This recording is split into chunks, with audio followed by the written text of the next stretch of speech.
dedicated to empowering you with information to make positive choices and be advocates for your overall well-being.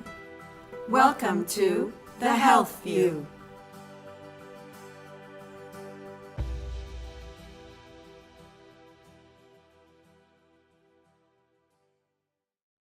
Welcome to The Health View. I'm Yvonne Dunetz, and today my guest is Dr. Benjamin Garber, psychologist, child advocate, and author. And today we're going to be talking about balancing schoolwork, school activities, family, and other priorities. Welcome, Doctor. Thank you, Yvonne. So we're delighted to have you. So where do we begin in this day and age where there's so much on the plates of our children and our parents and family members? It's easy to get overwhelmed because there are so many opportunities and there's such a high degree of competitiveness among our children, between our families, between our schools. It's hard to know. And it starts very early in life. Oh, it starts even before birth for some. There are stories out there about families that apply to the right preschool before their child is born because the right preschool feeds to the right grade school, feeds to the right college, feeds to the right career. I hate to think that the world is so set that the dominoes have to fall in one direction only like that. Well, people have choices that they don't need to follow it that way, correct? Well, of course, everything we're talking about here today is about choices, priorities, what you value and how you act on those values. But it's easy, if you don't think about it first, to fall into the rut of thinking that every single decision I make has huge consequences for my child's future. And you know, it really is, and we used to think quite often, but seem to have forgotten, that we're supposed to make mistakes. We're supposed to have downtime. It's not a constant competition for who's going to get out there and retire soonest with the most toys. It's true. And when it comes to schoolwork, I would think before any of the other activities that the priority of a student is their schoolwork, correct? Because they're going to school to learn and balancing that with the other things in their lives. Let's approach the question more broadly. I want to say to begin with that your viewers need to make their own decisions, that every family, every person's values and priorities are going to be unique to that person, their culture, their family circumstance. But let's start by agreeing that health has to be the number one priority above all else. And that's a really hard thing to live by, even if you agree to it in theory, particularly as parents, because we're faced all the time with kids who say, I want a fifth helping of dessert, or let me stay up all night, or give me the keys to the car, whatever it is. We as healthy parents need to make choices to make sure that our kids are healthy, even if they're not happy. So I'm suggesting that the starting place for this conversation is let's all agree to choose health before happiness when we're forced to choose between the two. So let's talk about that a little further, because when it comes to 24 hours in any given day and our goals in our life and what it is that we're trying to achieve, and part of it is going to school, one of the things that educators are finding is that children are sometimes falling asleep at the desk, or they're also very stressed out at a very young age because of all of the different things going on in their life. So if we talk about health and well-being being the first priority, sleep would be an important priority. Even more than that, and I caution that I'm not a physician, so I'm not prepared to talk about the details here. Mm-hmm. But what I know as a psychologist is it's not only sleep, but it's the routine of sleep. So you'll find lots of articles, newspaper, magazine, TV, computer, about how many hours of sleep a child needs. Yes. Most of those articles neglect to say that our bodies learn routines very quickly. That if you teach your child that 8 o'clock is bedtime, or I don't care what the number is, 9 o'clock, 10 o'clock, 7 o'clock, then their body will learn to get tired and fall asleep at that point. And then bedtime will be easier, sleep will be more restful, waking the next morning will be easier, and the child will be less likely to fall asleep in algebra class the next day. And we'll have better clarity of mind. I would think so, that's right. So then, let's look at that 24-hour day and look at balancing the schoolwork, the activities, the family priorities, and all of that. So from a perspective of setting those priorities, what would your recommendations be for people to consider to begin in the school year to look at the family calendar, the school calendar, to see what are the most important priorities related to that, and then to determine in the other amount of time where one studies, the time one prepares for tests, this time one goes to sports. What are your thoughts? Many. After health, let's make our second choice that caregivers need to work together to establish priorities for their children. Co-parents in most instances. I mean that very broadly, not just husband and wife, but I don't care if co-parents are married or same generation or even living together. When adults share responsibility for a child's well-being, I want those adults to communicate together and to reach some degree of consistency so that the child has the same experience of priorities and routine and just day-to-day living, no matter who is there as the parent on duty. In the conventional Leave It to Beaver home, that means mom and dad are going to have a conversation about priorities before they sit down with Billy and Sally about what's going to happen in our family. If Billy and Sally are old enough, I'd certainly invite them to participate and offer their views. But I want mom and dad, or whomever the caregivers are, to largely set the structure for the children. The children, even though they'll resist that, may find it reassuring. Well, structure is very comforting. Yes, but what happens the first time that you draw a line in the sand in front of anyone? They put their toe over the line. We are pre-programmed as biological organisms to test the limits that hold us. You draw a line in the sand, a person puts their toe over the line. If there's no follow-through, consequence, and I don't mean harsh punishment, but an outcome that reassures and reinforces that that line is there for a reason. Bedtime is 9 o'clock for a reason. Tomorrow night, if you get in bed on time, here's a positive outcome. Tomorrow night, if you're late on time, here's the negative outcome. Always emphasizing positives whenever possible. Those things reassure us. They save the child the investment of finite energy in figuring out what's happening at home so that that same energy can be invested instead in learning and growing and living and making friends and studying for algebra. So are you suggesting that bedtime would be a good time to back up your 24 hours in the sense of establishing a bedtime so that you can secure that time for rest and rejuvenation and relaxation and downtime? Yes. For the good health. So then helping people to really look at how they spend their time. Where is time? Because 24 hours goes by very quickly, and 8 of which are how many that people need in order to sleep and have clarity of mind. Then you back it up related to homework, and then related to sports, and related to the time that you wake up, and the time that you really find out is your most awakened time related to your alertness. All of that is true, but I want to be careful not to necessarily endorse that particular sequence. I'm just trying to have the discussion related to it, not the sequence at all, but just trying to help people to realize how to utilize your time. I like the idea of backing up the schedule. So if co-parents start by agreeing on a bedtime for a child, let's move backwards from there, turn the clock in reverse. What should happen right before bedtime in a family for a child? Well, it shouldn't be homework, and it shouldn't be sports, and it shouldn't be the most active, stimulating part of the day. That is counter to the idea of slowing down your mind and slowing down your body and getting ready for rest. There's a dilemma that comes up in many families that I confront in my office time and again, and the solution's quite easy. It goes like this. Families will come in and say, my child won't get in bed on time at night. So we talk about the sequence of events, just as you're suggesting, the way the dominoes fall from the time the child gets home at the end of the school day till bedtime.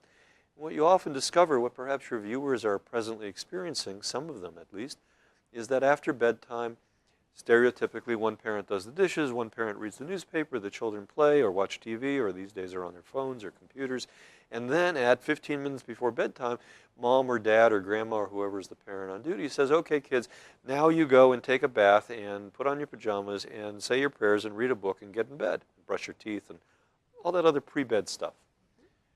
Well, there's nothing in it for the child to comply with that direction in order to get in bed.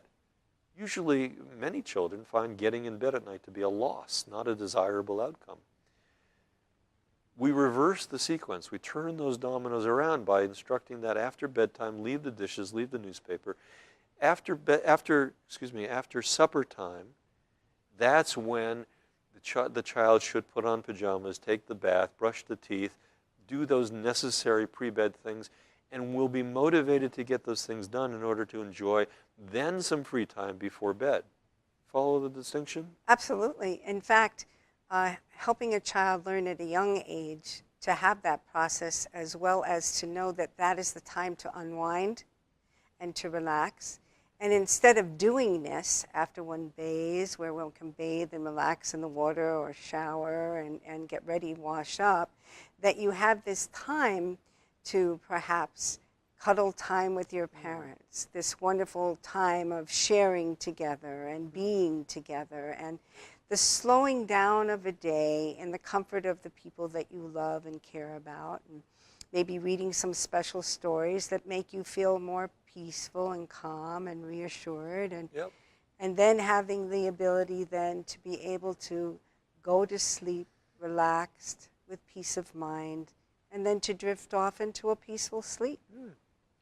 One way of approaching exactly what you just described is to have parents think of themselves as if they are the fuel tank, the gas pump for their child. When they wake up in the morning, and we'll talk about routine in the morning as well, the experience of getting up, getting breakfast, getting off on the way to your day should be one of refueling the child. Yes. So the child then leaves with a full tank of emotional gas to confront the day, to learn, to make friends, to deal with all the stresses of the school day and whatever happens after school as well. By the time bedtime comes, the child's gas tank is almost empty. Right. And the parents is too, probably. Well, that's a dilemma. That's a real problem, because a parent's job is to refuel a child's gas tank. I need parents to be refueling one another and to have adult resources of their own, so that when the child, this tiny little car with a tiny little gas tank, is empty and stressed and is having a hard time slowing down to go to sleep, I need the parents to be able to sit with them quietly and give them enough emotional fuel so that the child can feel safe and secure, close their eyes, in the comfort of knowing, this is my place, I'm going to go to sleep now. And then start the cycle all over again the next day. So let's back up to the routine of the beginning of a day. Okay. All right? So what do you recommend in order to have that positive start and that nourishing start so a child can be fueled and ready to go on? I'm a huge fan, as might be evident, of routine. I want the world to be predictable. So whatever the details are that we might share here, the larger message for your viewers is that they need to set it up like dominoes. When the child is first awakened or wakes up, whichever happens in the particular home, I want them to know A and then B and then C and then out the door to school.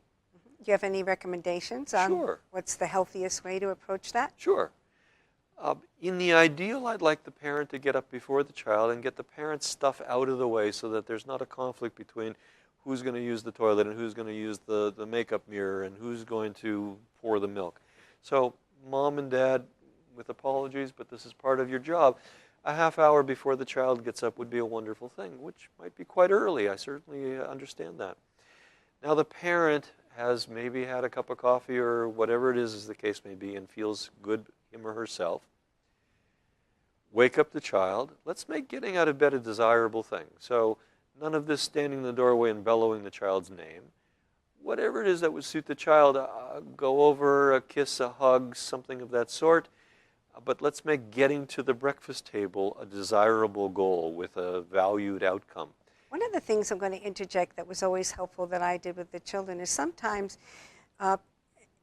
some children take a little more time in determining what they're going to wear in the morning before they go down to breakfast. So we always made it a routine that we picked out the clothes that they wanted to wear the evening before. So it was all set up so that the beginning of the day was easy. Before they went down for breakfast, they were already washed, dressed, and everything else, and down they go. Brilliant. So that's another way of helping. I agree. Don't pick out the clothes at bedtime. No, you do it before. Earlier in the evening. Yes. Okay, good. So now the clothes are picked out and they're laid out on the adjoining chair, bed, floor, wherever it is. Yep. And we encourage kids to do as much on their own as they can. So a 5-year-old, maybe mom or dad will pick out the clothes for the child, but a 10-year-old Maybe mom or dad needs to be there while the child picks out his or her clothes in And order to of course, censor. as they get older, They get more independent. That's Right. the goal, sure. All right, so mom and dad woke up early. Now mom and dad is, as best as possible, I know that there are a lot of people out there laughing like this won't work for my child, but let's try a gentle reminder. It's time to wake up, Billy. And let's teach Billy or Sally or Susie that there's only going to be that one reminder. Because if your child learns that you're going to come back 5 times and each time you're going to be more and more aggressive, he or she is going to stay in bed till the 6th time. right? But if the child knows there's only going to be one reminder and there's something of value, some reinforcement to getting up, getting dressed, using the bathroom, getting to the breakfast table, then that will work. So what's of value at the breakfast table? Well, can the child choose between the breakfast cereals? Can the child get an opportunity? The sooner the morning routine is done, the child can have a little bit of time on the computer before the bus comes.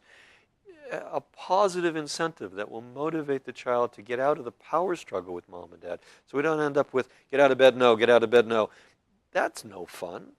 Let's make it into, there's a reason to get up, to get dressed, to get to the bathroom, to eat my breakfast, because I want to read another chapter in a book.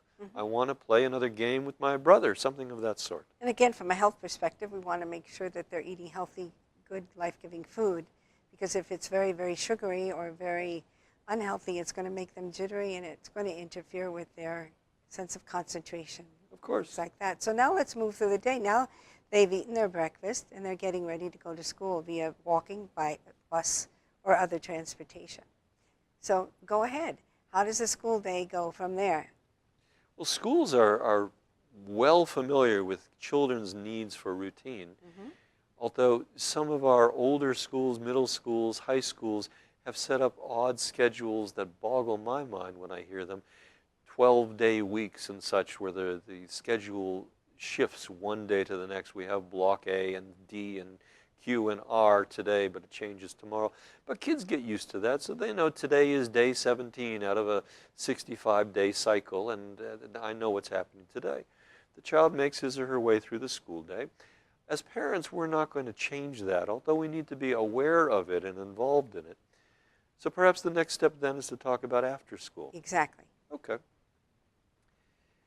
Well, having recently sent some children off to college myself, and you've been through that as well, you know that colleges, jobs for that matter, all look at after-school activities and are you the queen of the prom and did you letter in sports and were you part of the chess team and the debate squad and all of those things. Let's choose those in moderation. It's easy to overwhelm a child and to focus on the product, the goal, rather than to enjoy the process. But growing up is more an opportunity to lay a healthy and sound emotional foundation than it is to fill up your resume with accomplishments in preparation for life. I want children to know what's going to happen after school and whether they go directly from school to home or they go from school to the Boys and Girls Club or they go from school to soccer practice to CCD to home. Whatever it is, I want them to know that they're going to end up anchored back at home in the familiarity and structure and routine and love and acceptance and affection of a home life. And where does homework come into play?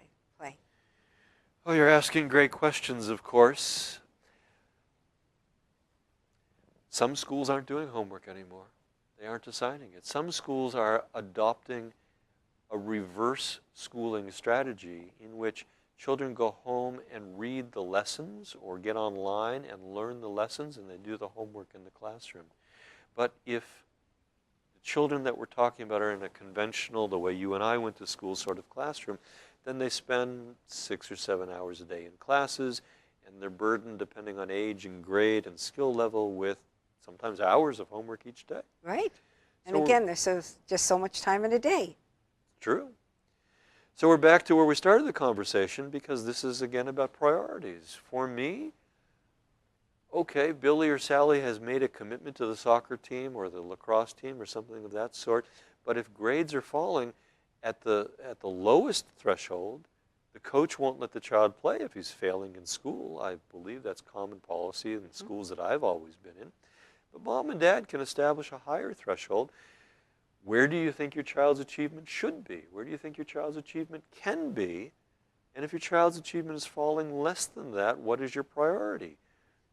For some families, the priority is you made a commitment to the team, they're depending on you.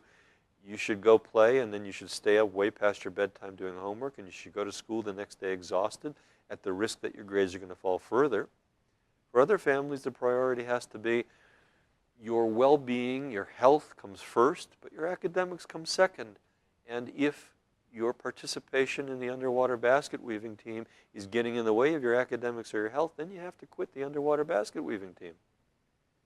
These are the questions that co-parents need to tackle together, and it's an evolving process. So, do you have any further recommendations about that, especially as the child gets older? As they get older, they may now have employment. They may be working part-time in addition to their activities, and because of the gruel of some of their courses, they may have at least an hour in each subject of homework to do. And then, of course, they need sleep, and an older teenage body tends to stay up later and want to sleep later. Yet school starts earlier. Typically, that's right, yeah. Well, what we haven't said and need to be explicit about is that downtime, unprogrammed time, is as valuable as anything else that we're talking about here. Mm-hmm. So a family that has a child going to 3 different activities after school 5 days a week and games and concerts and performances and recitals all weekend long, that child is going to have a resume longer than my arm, but is probably going to be exhausted and mentally, emotionally, psychologically less healthy come the end of the school year or the end of the school career. So let's make sure that a child has, one place to start the discussion is 1 day a week that nothing's going to happen after school. And that may mean family time, or for a young teenage child, those peer affiliations, hanging out with my friends, going to wherever it is that my friends are spending time, engaged in healthy activities, of course. Those things have huge value in and of themselves. We call those transitional affiliations. Yes, it's important. All right, then. So, what do you think about a family being able to sit down together and really determine the priorities and look at their 24-hour times in a day and figure out together, or as partners, the parents or co-parents, of what needs to be done to achieve balance in the family life? I think it's important. It's what we've been talking about here. It minimizes conflict. Let's go back to a concept I shared earlier. I'll use my cup to illustrate. This is how much emotional energy a human being has. Yes. Routines, rituals, predictability, familiar limits with expectable consequences, that's all structure. When structure is high, when the world is predictable, then a child need only invest a drip of this finite emotional energy in what's happening today, where am I going to get breakfast, who's going to take care of me, am I safe at home, and all the remainder of that quantity can be invested in succeeding on the sports team, or getting an A in geometry, or learning the new language, vocabulary, that sort of thing. By contrast, you can imagine that children who wake up in the midst of conflict and chaos, whose parents are involved in upheaval and themselves aren't structured or chaotic themselves, who don't know whether I'm playing lacrosse today or going to dad's house or mom's house today, who don't know even where their meals are coming from, they end up having to invest a huge amount of their finite emotional energy in just managing the basics of living. It's no surprise then that those children end up with just a tiny drip of emotional energy left for ABC 1, 2, 3 and what's the capital of Yucatania, wherever that is. Those children will fall behind academically. Those children are at greater risk of becoming depressed and anxious, angry, acting out. And those children often are misdiagnosed as having an attention deficit disorder. Who can blame them? They're exhausted and they can't pay attention in school. Now, ADD and ADHD are real things. There is a neurobiological difference for those children. But the child I just described, who doesn't have clear priorities, who doesn't have clear structure, who's having difficulty in school as a result, probably doesn't have real life ADD, but is likely to go down the path of developing those other nasty outcomes I described a moment ago. So let's summarize the most important things that people can do. One, it sounds as if based upon what you said, they need to develop structure. But in order to develop structure, they need to understand how they spend the day and the time that they spend in day, from the time of making meals to going to bed to washing up to their activities, their schoolwork, all those different things, correct? Yes. And so based upon that, you were saying start from bedtime and work your way back. Before that, I want the co-parents to do this together. Absolutely. And then, okay, let's start from bedtime and work your way back. Okay, so make your recommendations in our last minute and a half. What are the things you want people to know, to do? I want your viewers, with their co-parents, to sit down with 3x5 cards, and on each card write down everything that the child might possibly need or want to do in a 24-hour period, or for that matter, in a 7-day period. Okay. And then let's put priority numbers on those cards. The most important, health, has a number 1. The second most important, sleep, has a number 2. Where does school stuff fall? Where does homework stuff fall? Where does sports fall? Where does religion fall? Where does time at the supper table with the family group fall? If they can agree on those numbers, then they can begin to implement them and create a structure for the day-to-day life at home. That would be a huge success. So that, being able to provide that, will provide what for the family unit? Well, emotional anchoring, security and confidence for the child. If you know what is waiting for you at home, what's going to happen during your day at home, you can be confident and you can be happy and you can be successful. That's terrific. And then you can also put on your calendar, as you're itemizing and finding all those areas, the things from the school calendar of what you can expect is going to be happening, so you get that in. Of course. So the whole goal then is to help a child be healthy, happy, successful, and to have the boundaries and the structure that they need in order to live their life to the fullest. Balance. Balance. Balance is the key, and also downtime as well as other things. It's been a pleasure having you. Until next time, have a great day.